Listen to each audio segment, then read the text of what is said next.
ამ ყველაფერს ალონსომ შეხედა, დაინახა ხელმძღვანელობის დამოკიდებულებაც და ცადა. ფაქტია, ცადა კლუბს მორგებოდა, როგორც ამას კარლო ანჩელოტი შვებოდა. მაგრამ ჯერ ერთი ალონსოს კარლომდე ძალიან ბევრი უკლია. ალბათ პაპა კარლო ფეხბურთის ისტორიაში ტოპ 3 მწვრთნელში თავისუფლად შედის და სხვათა შორის მის ბიოგრაფიაზე ვიდეოს აუცილებლად შემოგთავაზებთ. ხო, რას ვამბობდი?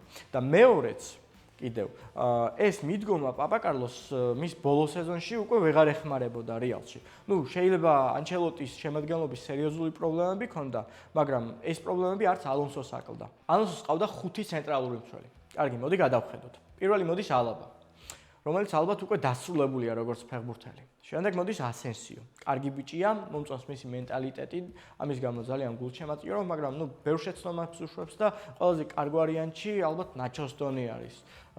იგივე კლასიკოში რაფინიამ ალბათ ვერ შეამჩნია.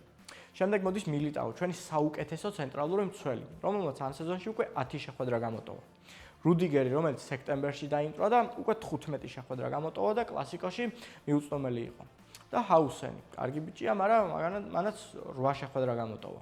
მე პირადად ძალიან მიჭირს ამ სეზონში იმ თამაშების გახსენება, სადაც ალონსოს 2 პროფილური ცენტრალური მცველი ყავდა და მათ შორის ერთ-ერთი ასენსიო არ იყო.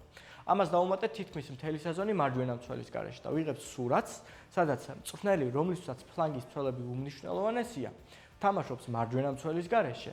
და დაცვის ხაზში ყავს 2 ნახევარმცველი. რა თქმა უნდა, ამის გამო ნახევარდაცვის ხარისხიც ვარდება, რადგან ისეთი ფეხბურთელები, როგორიც არის ვალვერდე და ჩუამენი, პრაქტიკულად არ ყავს. მოედანზე არიან, მაგრამ არ ყავს.